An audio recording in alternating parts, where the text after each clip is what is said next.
অবাধ্য বাংলাদেশ, অবাধ্য বাংলাদেশে একে একে সনাতনীদের কাজ হারানোর ছবি, একে একে হিন্দু খেদাও ছবি, বাংলাদেশে হিন্দু নিপীড়ন, আর তার মধ্যেই যে হিন্দু হটাও অভিযানের মধ্যে দিয়ে বাংলাদেশের একের পর এক পরিস্থিতি আপনাদের সামনে প্রকাশ্যে আসছে। আর এই পরিস্থিতির মধ্যে এবার আরো একটা বড় অভিযোগ, আরো একটা বড় ছবি এই হিন্দু নিপীড়নেরই, তার মধ্যে উপাচার্যের পদত্যাগ। চট্টগ্রামের বেসরকারি বিশ্ববিদ্যালয়, সেখানকার উপাচার্যের পদত্যাগ কার্যত বাধ্য করা হলো উপাচার্যকে পদত্যাগ করতে। অনুপম সেন গত দুদিন ধরে উপাচার্যের পদত্যাগের দাবিতে পড়ুয়ারা সরব ছিলেন। 3টি ক্যাম্পাসে তালা ঝুলিয়ে বিক্ষোভ দেখানো হয় পড়ুয়াদের তরফে। শারীরিক অসুস্থতার কারণ দেখিয়ে এরপর পদত্যাগ করেন অনুপম সেন, যদিও শিক্ষার্থীদের আন্দোলনের জেরেই পদত্যাগ বলেই অনুমান। অনুপম সেন, তার সঙ্গে পদত্যাগ সহ উপাচার্য এবং ট্রেজারার। বাংলাদেশের বর্তমান পরিস্থিতিতে ক্রমেই কাজ হারাচ্ছেন সংখ্যালঘুরা। হয় ছাঁটাই, নয় চাপ সৃষ্টি করে চাকরি ছাড়তে বাধ্য করা। সনাতনীদের এ ধরনের পরিস্থিতিতে বাধ্য করা হচ্ছে, তাদের এই জায়গায় থ্রেট দেওয়া হচ্ছে। অনুপম সেনকেও জোর করে সরিয়ে দেওয়ার দাবি একটি মহলে। ফের প্রশ্নের মুখে বাংলাদেশের সনাতনীদের পরিস্থিতি। যে ইউনূস সরকার, যে অন্তর্বর্তী সরকার গতকাল দেখিয়েছিলাম আপনাদেরকে শান্তির বার্তা দিচ্ছেন, শান্তিতে নোবেল জয়ী অর্থনীতিবিদ, এবং আজকেও এখনো পর্যন্ত মোহাম্মদ ইউনূস অন্তর্বর্তী সরকারে থাকার পরেও এই ছবি কি করে হচ্ছে, এই প্রশ্নটা আবারও আমরা এই জায়গা থেকে করছি, এই জায়গা থেকে রাখছি। আমি যদি এই ছবিটা দেখাতে দেখাতে আপনাদের কিছু স্ট্যাটিস্টিক্স তুলে ধরি, তাহলে তো আরো চাঞ্চল্য তৈরি হবে।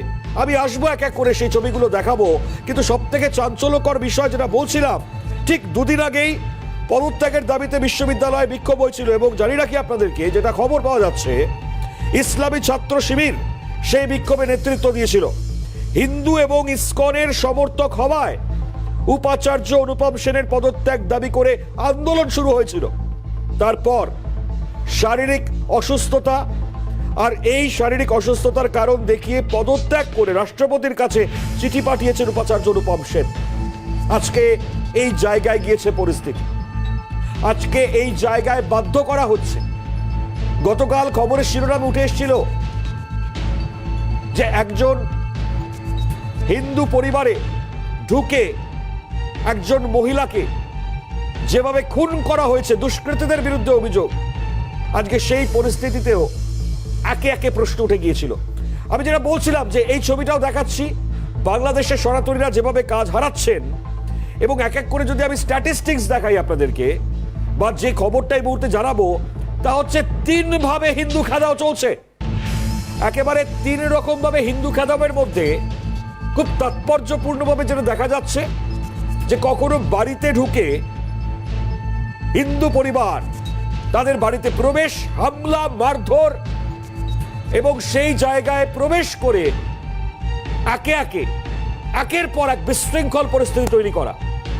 এবং এই জায়গায় যখন এটা 1 নম্বর হিন্দু খেদাও, ঠিক দ্বিতীয়তে হিন্দু খেদাওয়ের মধ্যে একে একে বিভিন্ন ধরনের পরিস্থিতি তৈরি হয়েছে।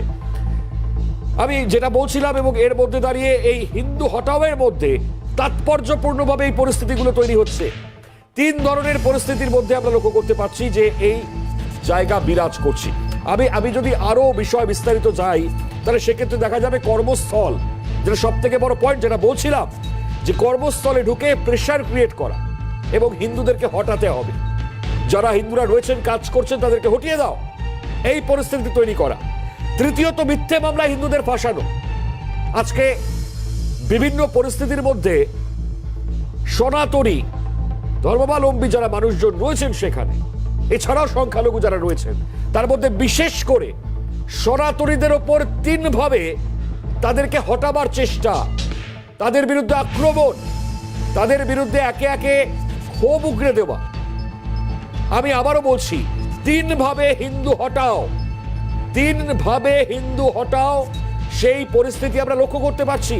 এক তো হচ্ছে সরাসরি বাড়িতে প্রবেশ, বাড়িতে হামলা, মারধর, এলাকা ছাড়তে হবে তার হুমকি। দ্বিতীয়ত একেবারে কর্মস্থলে প্রবেশ করে সেখানে হিন্দুদেরকে হটিয়ে দেওয়া, তাদের ওপর বারবার প্রেশার ক্রিয়েট করা। দ্বিতীয় ছবি এই ছবি দেখতে পাওয়া যাচ্ছে। আর তৃতীয়ত একেবারে মিথ্যে মামলায় ফাঁসিয়ে দেওয়া, যারা হিন্দুরা সেখানে রয়েছেন তাদেরকে মিথ্যে মামলায় ফাঁসিয়ে দাও। এই পরিস্থিতি চলছে। এই হিন্দু হটাও যে একটা জোর সোর, সেটা সেখান থেকে এক এক করে ছবি সামনে আসছে, সেই ছবি কথা বলছে। আমরা গতকালও আপনাদেরকে দেখিয়েছিলাম HRSS রিপোর্ট, যেখানে দাঁড়িয়ে সেই মানবাধিকার সংগঠন, তারা বাংলাদেশেরই, তারা বলছেন এই অন্তর্বর্তী সরকার আসবার পর মানবাধিকার লঙ্ঘন হয়েছে কত প্রকারের, কতজন খুন হয়েছেন, কতজন ঘরছাড়া হয়েছেন, কিভাবে আক্রমণ নেমে এসছে, কিভাবে একের পর এক পরিস্থিতি তৈরি হচ্ছে সেখানে। সেই ছবি আপনাদের সামনে সেই রিপোর্টের মাধ্যমে তুলে ধরেছিলাম। দেখুন, আলোচনা তো চলছে এবং তার মধ্যে দাঁড়িয়ে আমরা এই গোটা পরিস্থিতি নিয়ে একটা শঙ্কার জায়গা আমরা কয়েকদিন আগেই আপনাদের সামনে তুলে ধরেছিলাম।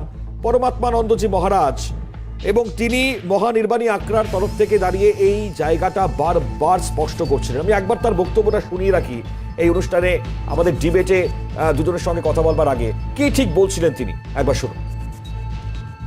বাংলাদেশ স্বাধীন হবার পর থেকেই লাগাতার সেখানে হিন্দু নিধন চলেছে, আর আজ যেখানে এসে পৌঁছেছে হিন্দু নিধনযোগ্য, সেখানে আগামী কিছুদিনের মধ্যেই হয়তো বাংলাদেশ হিন্দু শূন্য হয়ে যাবে। যে দ্বিজাতি তত্ত্বের ভিত্তিতে বাংলাদেশ আলাদা হয়েছিল, পূর্ব পাকিস্তান পশ্চিম পাকিস্তান থেকে আলাদা হয়ে গেছিল, আমরা হিন্দুরা সেখানে সেই সময় তাদের যথেষ্ট সাহায্য এবং সহযোগিতা করেছিলাম। কিন্তু মুজিবুর রহমানের মূর্তি ভেঙে দেওয়া, জাতির জনককে অপমান, এসবের মধ্যে দিয়ে দেখেছি ইসলামের গতিবিধি কোন দিকে যাচ্ছে। যেভাবে একে একে সেখানে দুষ্কৃতী কার্যকলাপ বাড়ছে, যেভাবে জেল থেকে ছাড়া পাওয়ার পর জামাতের মতন সেই জায়গা মানে ভেতরেই এই দুষ্কৃতীদের একেবারে নিয়ন্ত্রণে আসে এবং নিজেদের মধ্যেই এলাকা দখল, আর তাকে কেন্দ্র করে কি পরবর্তী সময় বাংলাদেশ শেষ হয়ে যাবে? সময়ের অপেক্ষা। কিন্তু যেভাবে সনাতনীদের ওপর হামলা, হিন্দুদের ওপর হামলা বা সংখ্যালঘুদের ওপর হামলার একে একে ছবি আসছে, তাতে ভারত সরকার কি পদক্ষেপ নেয় তার জন্য আমাদের অপেক্ষা করতে হবে।